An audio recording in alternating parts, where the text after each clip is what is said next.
If I am setting out to see that what I deal with, what I have in front of me, is always going to be one of two things. One that is decided upon by me, and one that is decided upon by things outside of me. What Something that I don't have control over. So by finding what I do have control over, finding the things that I can decide over, and focusing on that and forgetting about what I can't control because I can't control it, I won't waste so much time trying to figure out exactly how I'm going to do something or how something is going to relate to me in the future. I will be more connected with what I have, and in that way, I will grow. Grow in the sense that I don't have to worry about finding out the things that I can't find out. I'll just focus on what I can instead. So seeing that, noticing that what I'm doing is more aligned with the sense of time that I've given myself previously, and just breaking that into something I can control is giving me the sense of value that I need, the sense of time that I need. I decided upon that doing so, doing the thinking, doing the making the choices, deciding that okay, I have this in front of me and nothing else is the same. It's always bringing about what I can and nurturing that into something that I focus on. I can figure out that the groundwork that I'm making, that I'm laying out, is productive in the sense that, okay, I'm growing within it. I have it. I have it in my hand, in my grasp. So I don't have to focus too much on what point of reasoning I might meet later in the future to try to rationalize this and sense that, oh, this is not okay or this is not okay. No, I can just connect with what I know, what I can control instead, and don't have to figure out anything else. So, with that focus in mind, I can move forward, decide upon what I have and what I don't have as the be all and end all of what I have. Making choices, right? Deciding upon the factor that there is no small thing that will interrupt the whole process. When you're editing, you might think to yourself that, or when you're drawing, you might think to yourself that, oh, this little mistake that I make here is going to ruin the whole thing. No, it's not. It's not like that. Usually, when something small seems like a mistake, you can most of the time do something about it. To this point, I haven't entered into the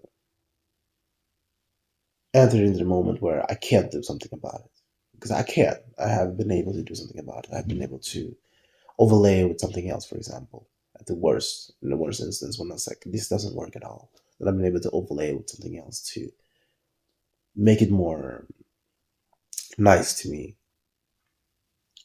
And I'm sensing that some people have the same problem because they might, when it comes to social skills, they might see to it that when they make a mistake, when they say something wrong in a social context, you might focus so much on what they did that was wrong that it ruins the whole flow of conversation that they are having with this other person. You're interrupting the whole process with one thought, one idea, one notion of, this is wrong, so everything is wrong. No, it's just a little hiccup. Just jump over it and keep going. You don't need to stand still or be paralyzed just because something like that happens. You can keep on moving. Notice how it goes on even when you are thinking bad or negative thoughts. Well, notice how things are moving on, how it is not stopping, how you are still forming ideas about how to continue because time is moving on. So you should move on too. You could even drop the whole ideas about how you should continue and just continue. Like, not be in the moment, right? Not trying to change it in any way. Just allow it to be, okay, this is what I have, this is who I am, and this is what I grasp, so this is what I'm going to continue doing. I'm not going to stop. I'm just going to flow with this in my mind and not let it interrupt my way of being. No, I'm just going to go with it. That's what you can say to yourself to get this idea of, okay, who are you? Who are you when you do what you call wrong? Who are you actually? Well, yourself.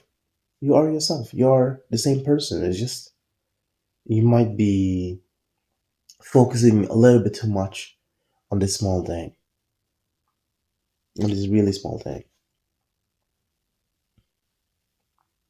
So it's not like I'm finding this out for myself recently or something like that. No, I've been thinking about this for quite a while right now. It's been revealing to me that you don't want to let the mistakes that you do control you. You want them to help you instead. You want them to be the reason why you can always move up the mistakes. Because if you make enough mistakes, then you're taking enough action. If you don't make any mistakes, then you're not taking enough action. So showing yourself, I'm making mistake after mistake after mistake, right? What you're really showing yourself is that you're taking a lot of action. In the social field, you need to take a lot of action. You need to make a lot of mistakes to improve, to get somewhere, and not stagnate. Because you will come to the field of social skills with this idea, that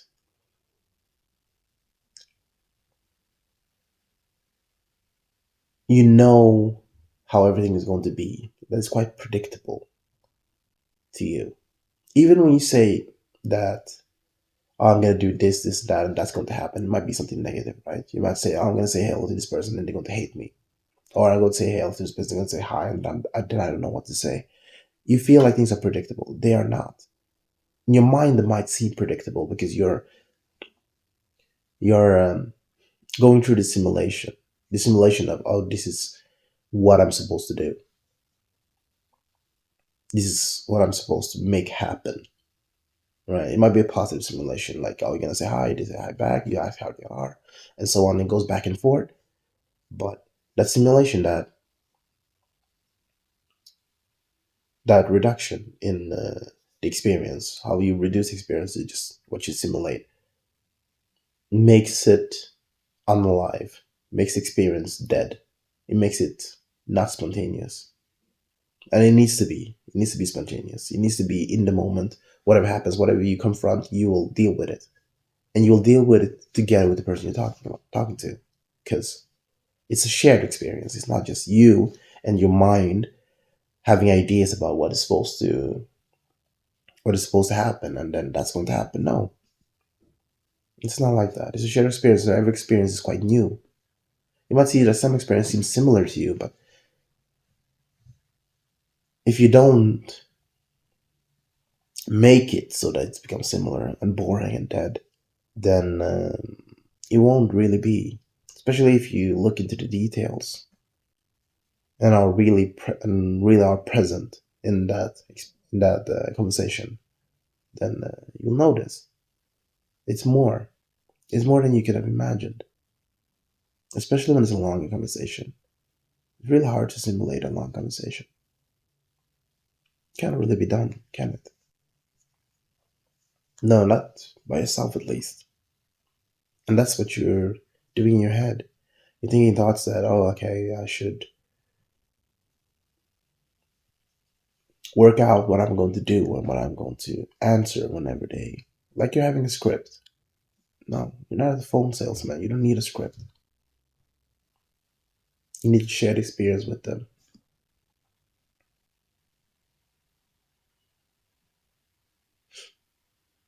So making do with that and allowing that to come to the forefront. visualizing it, taking space within you, realizing that, okay, I have this part of me, this damaged part that I am confronting in this moment. I am dealing with it as I am supposed to deal with things that I find to be damaged, fixing it. And here, you're fixing it by releasing it from you, letting it go, not holding on to it.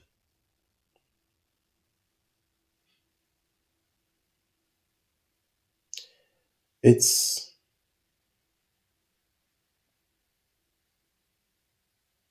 you ask yourself what matters, what truly matters. You might think of going and joining into things that you haven't experienced before, like listening to yourself, hearing what you are asking of yourself,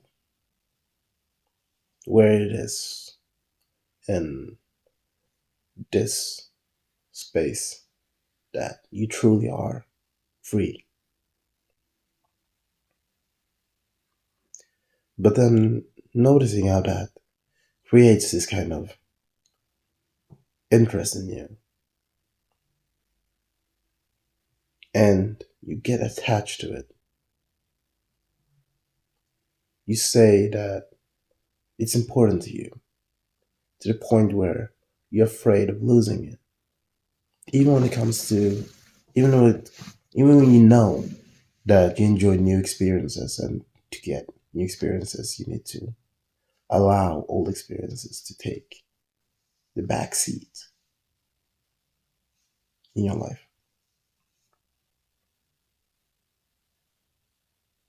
You don't make things happen because you want them to happen. No, they happen even in the even when you're not really there to control it. It happens.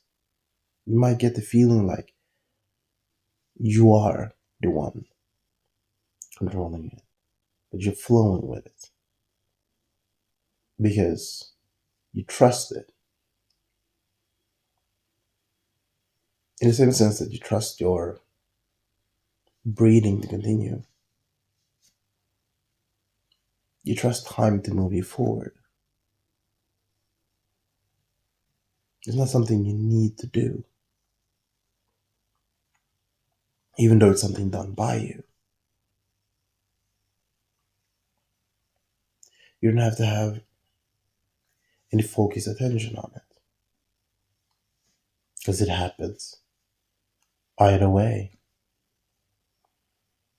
It does. Besides, what kind of a life would it be if it was completely structured? How would it be artistic if it was quote unquote perfect? No blemishes, nothing. It would look synthetic, fake, with no real soul to it. It's too perfect, it's too bland. You don't sense the humanity behind it. So taking too much control of your life, taking too much action, no, taking too much control simply is just that, bland.